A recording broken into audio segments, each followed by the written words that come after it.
ఈరోజు చాలా పవిత్రమైన రోజు.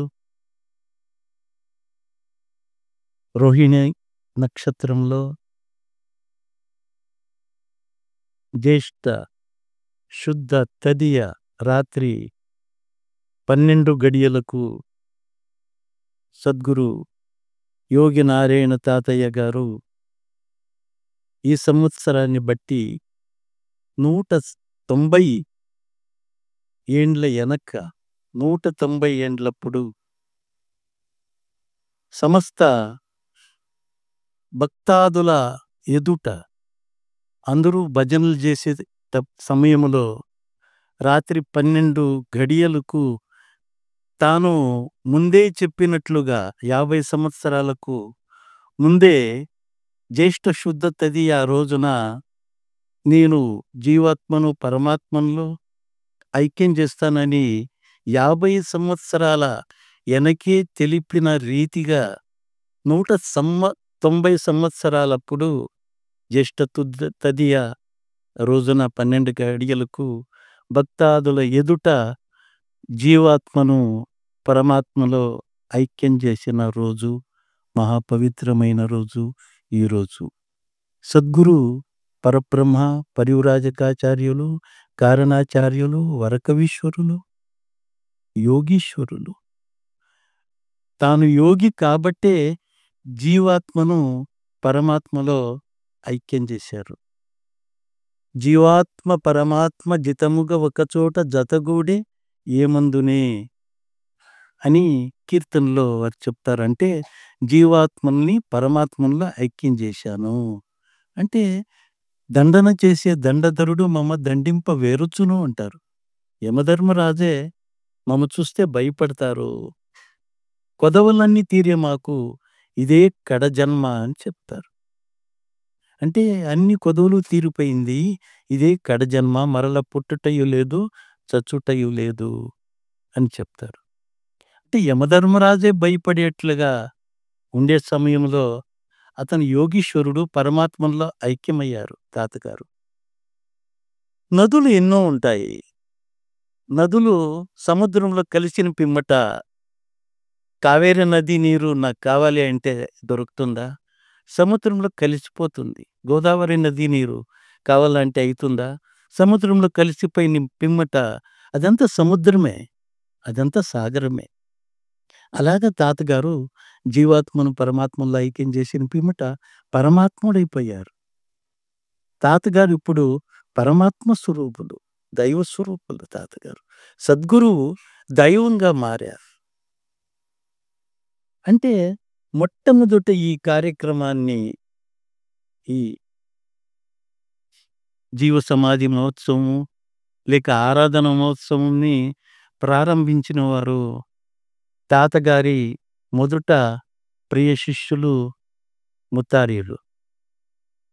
190 సంవత్సరాలప్పుడు ముత్తారీలు ఈ ఆరాధన మహోత్సవాన్ని ప్రారంభించారు. అప్పటి నుంచి కూడా తప్పక మహాభక్తులు ఎంతోమంది, ఎందరో మహానుభావులు, ఎందరో చెప్పడానికి సాధ్యం కాని వాళ్ళు ఎందరో వస్తూ ఉంటారు. తాతయ్య గారు చేస్తూ ఉంటారు, వెళుతూ ఉంటారు. అంటే ఇక్కడికి రావాలంటే ఆ సమయంలో తాతగారి యొక్క అనుబంధము ఉన్నవారే ఇక్కడికి రావడానికి జరుగుతుంది. మిగతా వాళ్ళు రావడానికి జరగదు. ఎందుకంటే బ్రహ్మ రాసిన రాతను బదలించి చక్కగా రాసిన వారే తాతయ్య గారు. బ్రహ్మ రాతకు బదులు రాత నుదుట రాసిన వారే తాతయ్య గారు. అంటే ఒక్కతూరి తాతయ్య గారికి శిష్యులుగా మారితే వారిని స్వీకరిస్తారు తాతయ్య గారు. ఎన్ని జన్మాలు కావచ్చు, 1 జన్మము, 2 జన్మాలు, 3 జన్మాలు, 10 జన్మాలు, 20 జన్మాలు. ఆ రీతిగా అప్పట్లో తాతయ్య గారి వెంట మనమందరూ కూడా మహాతల్లులు ఎంతోమంది వచ్చిండారు, భక్తాదులు ఎంతోమంది వచ్చిండారు, తండ్రి గారు ఎంతోమంది వచ్చిండారు. అంతా భక్తులే. మీరందరూ కూడా అప్పట్లో నుంచి తాతయ్య గారిని చూసింటారు మీరంతా కూడా. అప్పటి నుంచి తాతయ్య గారు పరబ్రహ్మ స్వరూపులైపోయినారు వాళ్ళు. సర్వవ్యాప్తే వాళ్ళు. వాళ్ళు సర్వవ్యాప్తి. అది ఒక జ్యోతి స్వరూపం. అప్పటినుంచి కూడా తాతయ్య గారు సేవలు చేసుకుంటూ వస్తా ఉండేట్లా వాళ్ళు మహానుభావులు. ఈరోజు మీరంతా ఇక్కడికి దయచేసిండేవాళ్ళు. ఎందరో వస్తూ ఉంటారు. రావాలంటే తను దెలిపిన గురుడు తన పాలి దైవంబు. తను దెలిపిన గురుడు తల్లి, తండ్రి. తను తెలిపిన గురుడు దొరకడెందును. తను దెలిపిన గురుడు దొరకటెట్లు? తన పూర్వకర్మంబు సమసిన తను తానే తత్వజ్ఞుడై గురుని సేవ చేయు ఉంటారు తాతగారు. అంటే తనను తాను తెలిపినట్ల వాళ్ళు మనమెవరు, నువ్వెవరు అని చెప్పినట్ల వాడు తన పాలి దైవమే. నువ్వెవరు అని చెప్పినట్ల వాళ్ళే మనకు తల్లి, తండ్రి వాళ్ళే. సద్గురువే. ఆయన దొరకటెట్లు అంటే తన పూర్వకర్మంబు సమసిన పూర్వకర్మము సమసింటే మాత్రము సద్గురు యోగినారాయణ తాతయ్య గారికి దగ్గరికి రావడం జరుగుతుంది. అలాగా మీరంతా కూడా వచ్చింటారు. ఎన్ని జన్మాలు కావచ్చు. 1 జన్మము, 2 జన్మము, 100 జన్మాలు కావచ్చు. వారి చేతికి సిక్కిన పిమ్మట వాళ్ళు కడదేరుస్తారు.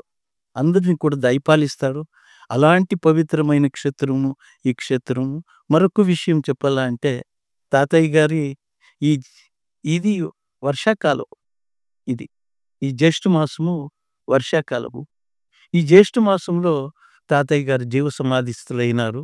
అది ఇదంతా కూడా వారి జాగానే.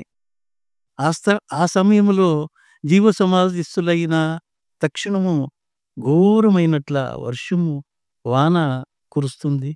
ఈ చెరువంతా పైనుండేట్ల చెరువు నిండిపోతుంది. ఏమో ఇంత ధారాకారంగా వాన కురుస్తుంది కదా అని చుట్టుముట్ట పల్లెలు, కైవారం గ్రామస్తులు అందరూ కూడా ఇది వంక. ఇది వంక స్థలము. పైన అంతా కూర్చొని ఉంటారు. అంతా నిలబడి ఉంటారు. తాతగారు జీవ సమాధి అయిండారు. ఇప్పుడు ఇంత వర్షం వస్తా ఉంది. ఈ చెరువు వేరే నిండి మరువపోతా ఉంది.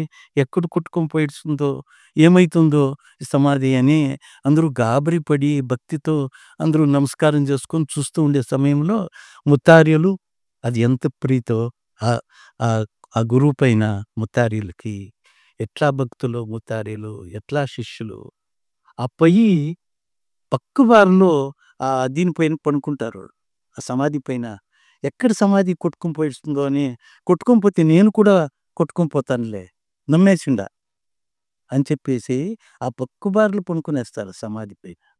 అయితే ఇంత ధారాకారమైన వర్షం వచ్చినా, ఇంత చెరువు పీకి హ్మ్, పోయినా కూడా అందరూ చూస్తుండగా ఒక చుక్క నీరు కూడా ఆ సమాధికి తాకేలేదు. ఆ నీళ్ళంతా కూడా అటూ ఇటూ వెళ్ళిపోతుందే గానీ సమాధిని తాకదు. అది తాతయ్య గారి మహత్వము. తాతయ్య గారు ఇప్పుడు ఉన్నారు, ఎల్లప్పుడూ ఉంటారు. ఎన్ని యుగాలైనా ఉంటారు. యుగములు ఎన్నైనా ఇతర జన్మము లేదు. ఉండిపోరా అని వాళ్ళు చెప్పిన మాదిరిగా ఎల్లకాలంలో వాళ్ళు ఉంటారు అనే దానికి అది ఒకటే సాక్షి.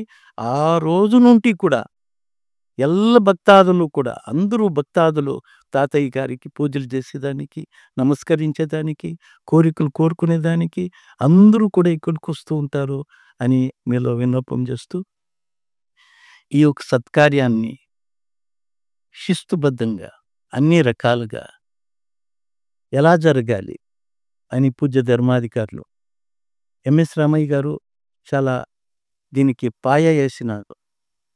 ఆయన్ని మనం తెలుసుకునేట్లది ఆ మహాపురుషుణ్ణి మన ఆద్య కర్తవ్యము. వాళ్ళ తర్వాత వాళ్ళ జ్యేష్ఠ కుమారులు పూజ్య ధర్మాధికారులు జయరాం దాసులు ఈ క్షేత్రానికి ధర్మాధికారి అయిన పిమ్మటి నుంచి కూడా అనేక కార్యక్రమాలని భక్తిపూర్వకంగా వాళ్ళు చేస్తూ సద్గురు యొక్క దాసానుదాసులుగా పాదసేవకులుగా వాళ్ళు చేస్తూ వస్తున్నారు. మొదట కార్యక్రమాలనంతా కూడా శిస్తుగా చేసి ఎలా కార్యక్రమాలని మఠంలో జరగాలి అంటే సుప్రభాతము, గోపూజ నుంచి ఎలా కార్యక్రమాలు జరగాలి అని చేస్తూ మరలా అష్టాక్షరి మహామంత్రం కావచ్చు, గురు పూజ కావచ్చు, సుధారస కావచ్చు, అన్ని కార్యక్రమాలు ఇంతవరకు 1, 2 కాదు 30 యొక్క కార్యక్రమాల్ని 25 సంవత్సరాల్లో, 25 సంవత్సరాలనింది. ఈ సంవత్సరాల్లో వాళ్ళు చాలా భక్తిపూర్వకంగా అంటే ఎల్లకాలం అంటే భాగవతులు ఎవరు అంటే ఊరకుండడి వేళ, ఉద్యోగమున వేళ, నిదురబోయే వేళ భద్రమగను మదమురాంతకు మీద మనసు నిలిపినవాడు భాగవతుడు. అంటే ఊరకుండడి వేళ, ఉద్యోగమున వేళ, నిదురబోయే వేళ భద్రముగను మదమురాంతకు మీద అంటే భగవంతుని పైన మనసు నిలిపినవాడు భాగవతుడు. అలాంటి పరమ భాగవతోత్తముల్లో ఎంతమంది ఉన్నారు. ప్రహ్లాద, నారద, పరాశర, వశిష్ఠ ఈ మహాపురుషులు ఎంతోమంది ఉన్నారు. అలాగా ఈ కలియుగంలో, ఈ సమయంలో ఈ పాపాలు ఎక్కువగా ఉండేట్ల సమయంలో రామనామ సంకీర్తన చేసి పాపాలను పోగొట్టడానికి మనము ఈ క్షేత్రములో ఆ భాగవతోత్తములుగా మనం గుర్తింపబడేట్ల మనిషి ఎవరు అంటే పూజ్య ధర్మాధికారులు జయరాం దాసులు.